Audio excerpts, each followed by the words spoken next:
को लेकर चर्चा में है। इस बार वो चुनाव परिणाम से पहले ये कहती नजर आई हैं कि पार्टी उन्हें कोई जिम्मेदारी दे। साथ ही उन्होंने लोकसभा चुनाव लड़ने की इच्छा भी जाहिर की है। इतना ही नहीं, वो अपने मुद्दे को लेकर भी अड़ी दिखी। अब सवाल यह है कि इन सब बातों के क्या मायने हैं। देखिए हमारी इस खास रिपोर्ट के माध्यम से। उमा कभी शराब की दुकान बंद कराने सड़क पर निकल पड़ती हैं, तो कभी शराब की बोतलों पर पत्थर चलाती नजर आती हैं। वोटिंग से पहले बीजेपी की इलेक्शन कैंपेनिंग से भी वो लगभग दूर ही रहीं। इसको लेकर उनकी बयानबाजी भी जगजाहिर है। लेकिन एक बार फिर काउंटिंग से पहले उनका बयान चर्चा में है।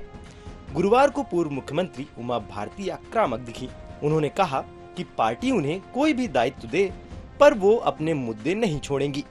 गाय, शराब और खनन को लेकर अभियान जारी रहेगा, भले ही सरकार किसी की भी बने।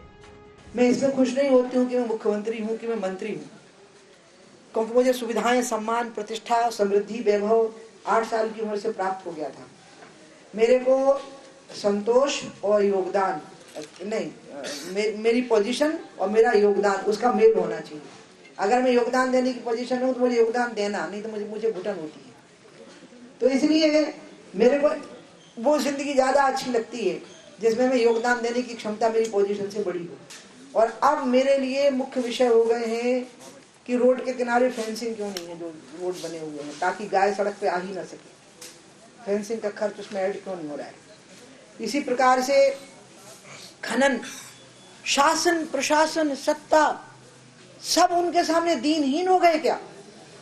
तो क्या हम लोगों को लठ लेके खड़ा होना पड़ेगा? मेरा पत्थर मारना एक बहुत बड़ा अपराध था शराब की बोतल पे, और मैंने कहा था कि मुझ पे FIR होनी चाहिए। अब सवाल ये है कि बार बार उमा अपनी मौजूदगी क्यों दर्ज करा रही हैं? वो सीएम रहीं, मंत्री रहीं, पार्टी का बड़ा चेहरा है। फिर उनके बयानों से ऐसा क्यों लगता है कि वो अपने वजूद को दिखाने की कोशिश कर रही हैं? देखिए, उमा दीदी भारतीय जनता पार्टी की सम्मानित राजनेता है और उनका अथक परिश्रम है भारतीय जनता पार्टी की इस विजय यात्रा में। और दीदी ने जो कहा कि उनको दायित्व दिया जाए, तो इस दीदी का विषय है या किसी और कार्यकर्ता का विषय होता तो संगठन तय करता है किस कार्यकर्ता को कब, कैसे, कहां और क्या दायित्व देना है। तो निश्चित तौर पर उमा दीदी के विषय में संगठन तय करेगा कि दीदी को कब और क्या दायित्व देना है।